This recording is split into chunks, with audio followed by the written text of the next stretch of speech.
हमसे अपने अपने ढंग से, अपने अपने सोच से चाहते हैं। आपकी चाहत कैसे पूरी हो, आपके जीवन में सही में जो आप चाहते हैं वो आपका उद्देश्य कैसे पूरा हो,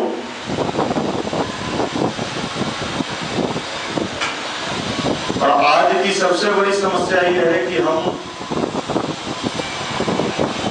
अज्ञानता के शिकार हैं। आप कहेंगे नहीं साहब, हमारे युग में तो इतने साइंस, इतने टेक्नोलॉजी विकसित हो गए हैं कि हमारे पास तो सिर्फ ज्ञान ही ज्ञान है। हमारे पास सारा साइंस मौजूद है, लैपटॉप से लेके मोबाइल फोन से लेके तमाम टेक्नोलॉजी हमारे जीवन में है। लेकिन ये टेक्नोलॉजी भी आज व्यक्ति के जीवन में कहीं सुख और शांति नहीं दे पा रहा है, अशांत है आदमी। हर आदमी से पूछिए आप अशांत क्यों हैं, क्या प्रॉब्लम है आप। स्टूडेंट से पूछिए, वो कहेगा हम ये प्रॉब्लम में हैं कि हमको तो अभी एग्जाम फेस करना है, प्रेशर में है बेचा। नौकरी वालों से पूछिए साहब आपकी क्या स्थिति है, अरे पूछिए मत, मेरी स्थिति तो और खराब। क्या हुआ, हमारे ऊपर जो सीनियर बैठे हैं बिना कारण प्रेशर बनाते रहे, बीपी और कोलेस्ट्रॉल बढ़ा हुआ है, डायबिटीज का संभावना है, इतने प्रेशर में। नहीं साहब, सबसे सुखी होंगे कौन, वो बिजनेसमैन जो है ना, वो सबसे सुखी होंगे।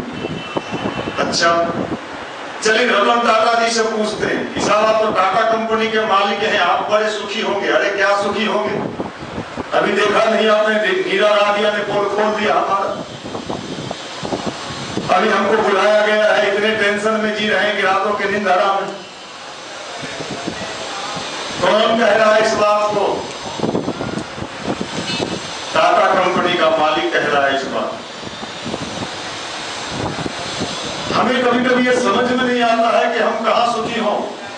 मंदिर में जाए तो यहाँ भी परेशानी है, घंटा घड़ियाल बज रहा है लेकिन हमारे भीतर का घंटा कोई सिग्नल दे ही नहीं रहा है। बाहरी घंटा बजा के भीतर वाला घंटा को डुलाना चाहते हैं लेकिन डोल ही नहीं रहा। भगवान नहीं जगते, जगिए बाबा। बाबा कहते हैं पहले तू जग। अरे हम तो जगे हुए हैं।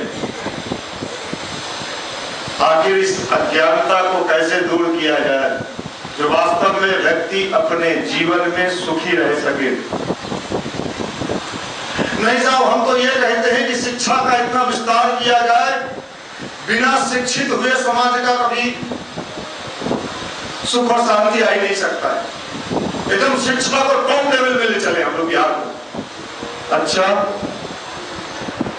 मैं आपसे जानना चाहता हूं, ये जितने बड़े बड़े घोटाले हो रहे हैं, एक भी रिक्शा पुलर, ठेला वाला, गुमती वाला, पाव भाजी बेचने वाला, गांव का मजदूरा है उसमें।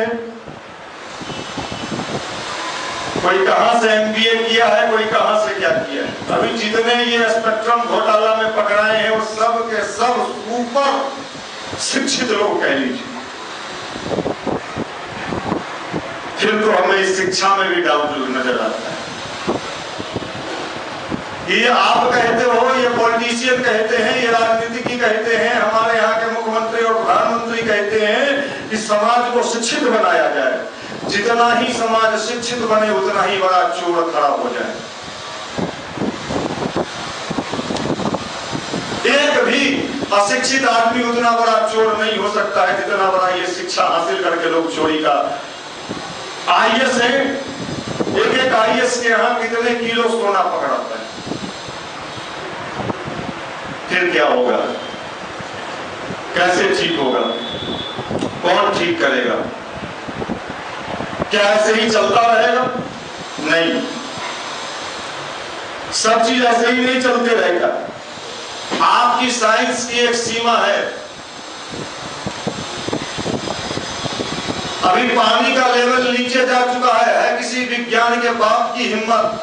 कोई मैं पूरे दुनिया के विज्ञान को चैलेंज देता हूं। दुनिया में किसी विज्ञान के, जिसको आप कहते हो चंद्रमा और मंगल तक हम जा पहुंचे हैं, मैं उन वैज्ञानिकों से भी पूछता हूं, तो मंगल पर तो चला गया, चंद्रमा पर चला गया, और हमारे बिहार में कल टेलीविजन पर देख रहे थे कि 18 जिला में पानी की कहीं आने वाले समय में बिहार रेगिस्तान न हो जाए। है आपके पास कोई टेक्नोलॉजी जो भीतर के पानी के लेवल को ऊपर बढ़ा दो? कहां है साइंस आपका? कहां गया आपका विज्ञान? हमने जो बोया है वो हमें काटना होगा। सारे पेड़ पौधे हम काटते चले गए विकास के नाम पर, तो आज जो दुर्दशा भोगना है वो तो भोगना ही पड़ेगा। हमारे वेद में ऋषियों ने कहा कि पौधे लगाना सबसे बड़ा पुण्य का कार्य है। नदियों की हम पूजा करते थे, तो लोग कहते थे कि भारत के लोग बड़े बेवकूफ होते हैं। क्यों? ये नदी का पूजा करते हैं, पानी का जो H2O है, H2O का कहीं पूजा होता है? जब तक हमने उसे मां माना, तो गंगा मां है, नदी हमारी मां है, तब तक हमने उसे गंदा नहीं किया, क्योंकि वो हमारी मां है। लेकिन जैसे ही हमने कह दिया, हमारा विज्ञान वहां कह दिया कि साहब ये मां कहां है, ये तो H2O है, तो जैसे ही H2O हो गया तो सब कचरा डाल दो, कोई दिक्कत नहीं। ये है हमारी बुद्धि। जैसे जैसे डेवलप हम कर रहे हैं, हमारी बुद्धि दुर्बुद्धि की शिकार हो रही है। अब इस दुर्बुद्धिग्रस्त इंसान को कौन समझाए? जिसको आप विकास कह रहे हो, विकास नहीं हो तो विनाश है। आज नहीं तो कल इसका भोग भोगना पड़ेगा। हम आप सभी भोग रहे हैं, और आने वाले समय में और ज्यादा भोगना पड़ेगा। कौन ठीक करेगा? तब लोग कहते हैं ये तो भगवान ही ठीक करेंगे। तब वहां क्या कहता है, ये लैपटॉप वाला, मोबाइल वाला, ये सिस्टम वाला, ये तो भगवान ही करेंगे। अब कह दिया भगवान त्राहिमाम, अब आ गए भगवान। वर्षा कौन कराएगा?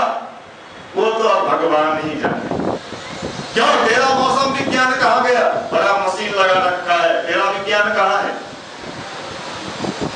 अरे मानव, तू जितना उड़ रहा है और जितने उड़ने के प्रयत्न कर रहा है, थोड़ा नीचे भी जहां देना सीख, और जीवन की सच्चाई भी समझना सीख। अरे नौजवान भाई, मैं आपसे भी निवेदन करता हूं, बड़ी ऊंची उड़ान है, कहां उड़ना है पता नहीं, कितने बिल्डिंग ऊपर जाके हमें उड़ के बैठना है। सब लोग अपने अपने उड़ान का एक खाका खींचे हुए यहां बैठे। कहां जाओगे? रुड़की। कहां जाओगे? दिल्ली, बेंगलोर, कहां उड़ के जाओगे भाई? सिर्फ उड़ने की सोची है, कहीं उतरने की नहीं सोची। नहीं, वो तो अभी तो हमने विचार ही नहीं किया। हमने तो सोचा सिर्फ उड़ने